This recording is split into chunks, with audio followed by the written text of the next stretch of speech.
तर आज इथे आपण मस्त अशी बारीक सुकटीची भाजी बघणार आहोत। कोणत्याही प्रकारचं वाटण न करता आपण ही मस्त अशी रशेदार भाजी बघणार आहोत सुकटीची। रेसिपी अगदी सोपी आहे, कमी साहित्यात आणि पटकन होणारी रेसिपी आहे, त्यामुळे व्हिडिओ नक्की शेवटपर्यंत बघा। नमस्कार, मराठी सुगरणमध्ये आपलं खूप खूप मनापासून स्वागत आहे। तर चला तर आपण पटकन रेसिपीला सुरुवात करूया। तर सर्वात आधी आपण आता साहित्य बघून घेऊया।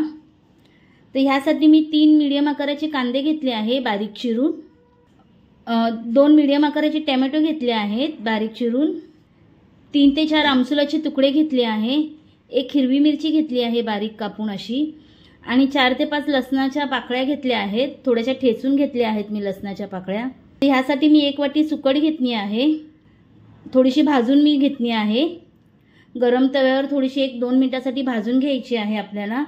तर मी ही भाजून घेतलेली सुकट आहे 1 वाटी। तर मसाल्यामध्ये आपल्याला 1 चमचा धनाजिरा पावडर लागणार आहे, मीठ लागणार आहे चवीनुसार, काश्मीरी पावडर 1 चमचा घेतली आहे मी, हळद घेतली आहे अर्धा चमचा, आणि हा मी घाटी मसाला घेतला आहे। तुमच्याजवळ जोही कोणता साठवणीतला मसाला असेल तो घेतला तरी चालेल। 2 चमचे घाटी मसाला घेतला आहे।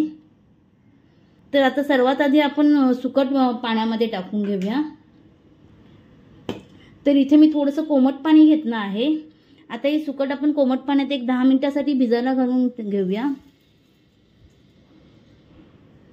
भाजल्यानंतर थोडीशी पाकडून त्याला गरम पाण्यामध्ये भिजायला टाकायची आहे 5 ते 10 मिनिटासाठी, म्हणजे त्यातली काही जी माती असेल ती आपली खाली बसून जाईल।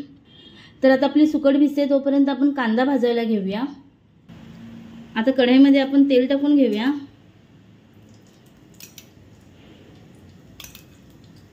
मी छोटे 4 चमचे तेल टाकून घेतले आहे। यामध्ये सर्वात आधी आपण लसूण पाकळ्या ठेचलेल्या टाकून घेऊया। लसूण पाकळ्या थोड्याशा ठेचून घ्यायच्या आहे, म्हणजे लसणाचा फ्लेवर आपल्या तेलामध्ये उतरेल चांगला। आता लसूण पाकळ्या आपल्या जरा ब्राऊन झाल्या आहेत। आता आपण यामध्ये हिरवी मिरची टाकून घेऊया आणि कांदा टाकून घेऊया। कांदा आपला चांगला सोनेरी रंगावर भाजून घ्यायचा आहे।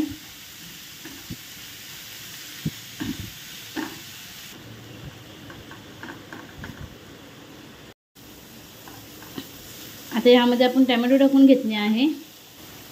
यामध्ये थोडंसं पाणी टाकून घेऊया आपण, म्हणजे आपले मसाले जळणार नाही आणि टमाटेही मऊ होतील। तर इथे आपले टोमॅटो मऊ झाले आहेत। तर मी मसालेही ह्यातच टाकून घेतले आहे सर्व। तो व्हिडिओ थोडा माझ्याकडनं स्किप झाला आहे। कढई आपली पाण्यामध्ये कोमट पाण्यामध्ये चांगली भिजली आहे। आता तुम्ही बघू शकता किती मऊ झाली आहे ही। आता ही आपण काढून घेऊया। 2 ते 3 पाण्याने याला स्वच्छ धुवून घ्यायचं आहे आपल्याला। तर इथे सुकट मी 3 पाण्याने स्वच्छ धुवून घेतली आहे। ह्यामध्ये जी आपली सुकट आहे ती टाकून घेऊया आता आपण।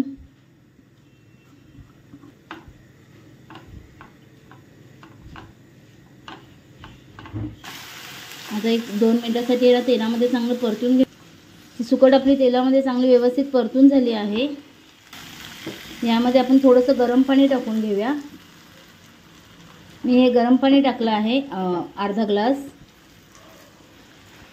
तुम्हाला कितपत सुकट सुकी हवी किंवा पातळ हवी त्या हिशोबाने पाणी टाका। मी इथे अर्धा ग्लास पाणी टाकून घेतलं आहे सुकटीमध्ये। आता गॅसची फ्लेम आपण बारीक करून घेऊया। त्याच्यात आपण कोकमचे तुकडे टाकून घेऊया आता, आणि झाकण लावून ह्याला 10 मिनिटासाठी मीडियम टू लो हीटवर 5 मिनिट घेऊया।